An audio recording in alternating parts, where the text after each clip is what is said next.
Salut à tous les amis, c'est Michel et aujourd'hui dans cette vidéo on va parler un peu technologie sur les voitures. Et oui, effectivement, j'ai envie de parler technologie sur les voitures.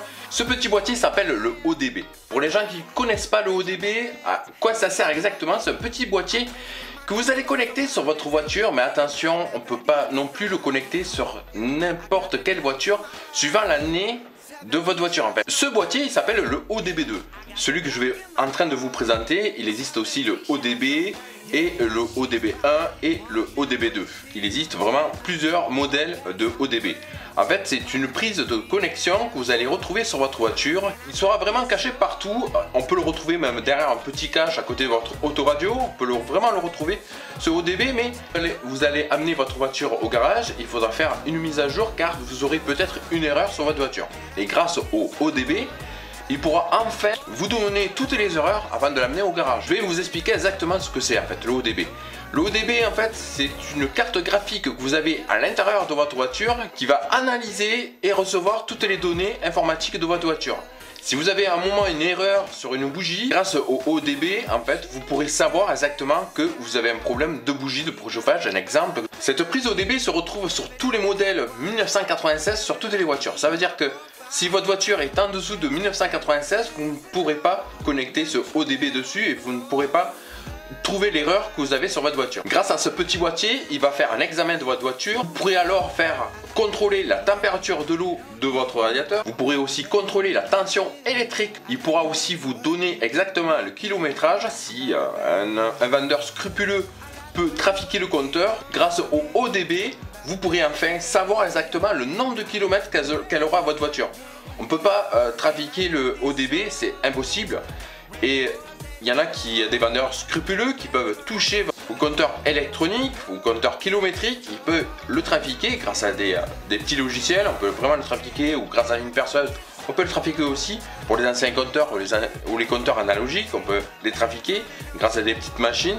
Quand vous allez connecter votre ODB sur votre smartphone en Bluetooth, il faudra avoir l'application iOS ou Android, que je vous mettrai le lien juste en dessous de la vidéo. Grâce à cette application, vous pourrez savoir exactement tout sur votre voiture. Vous allez savoir la consommation moyenne que vous allez faire en kilométrique, en gasoil, pour vraiment tout calculer sur votre voiture. Si vous êtes en haut régime, bas régime, ça va vraiment calculer tout sur votre voiture. Ça c'est vraiment pas mal, c'est vraiment un petit boîtier assez sympa. Il peut réaliser toutes les pannes de votre voiture, ça veut dire que si votre voiture est en panne, vous allez connecter ce ODB et sur le HUD de votre smartphone, et grâce à ce ODB2 en fait il vous trouvera exactement l'erreur que vous aurez sur votre voiture. Ça c'est vraiment assez sympa de savoir que j'ai ma voiture qui démarre pas, je connecte ça, je me connecte en Bluetooth et je peux savoir exactement la panne que j'aurai sur votre voiture. Ça veut dire que si votre voiture est remorquée auprès d'un garage et que le garage vous dit c'est cette panne là et que le ODB2 vous dit que c'est une autre panne là, ça veut dire que le mécanicien est en train de vous mentir. À ce ODB2, en fait, il va calculer aussi le degré de l'eau. Vous avez un manque d'eau dans votre réservoir de refroidissement. Votre bocal d'eau à forte température, il va vous signaler auprès d'une alerte sur votre smartphone. Ça, c'est vraiment pas mal. En temps et en heure, vous pouvez savoir exactement tout ce qui se passe sur votre moteur. Quand vous avez le moteur à l'arrêt, que vous avez le moteur allumé, il vous dit tout.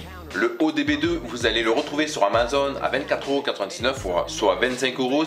Je tiens aussi à venir ce ODB2, vous ne pourrez pas faire une mise à jour dessus de votre carte graphique. Il faudra tout de même aller vous rendre dans un garage. Et là, par contre, si vous voulez avoir une prise qui fasse le relais comme les garagistes, par contre, c'est pas un ODB2 qu'il faudra acheter. Il faudra acheter une prise qui coûte vraiment plus cher. Et on le retrouve vraiment sur les sites comme chez Amazon, chez eBay, chez Cdiscount. On peut retrouver ce style de petit boîtier, mais il faut être vraiment professionnel pour savoir exactement qu'est-ce qu'on va faire, parce qu'il faudra suivre un cahier de charge pour remettre à tout à niveau sur votre voiture. Voilà les amis, on est arrivé sur une fin de vidéo. Dites-moi bien les commentaires qu'est-ce que vous en pensez au ODB2. Est-ce que c'est vraiment utile de l'avoir ou pas? Moi je pense que c'est utile de l'avoir, de connaître vraiment l'historique complet de votre voiture et savoir s'il y a des erreurs à rectifier, à réparer sur votre voiture. Si ce style de vidéo vous a plu, dites-moi aussi dans les commentaires qu'est-ce que vous en pensez de ce ODB2.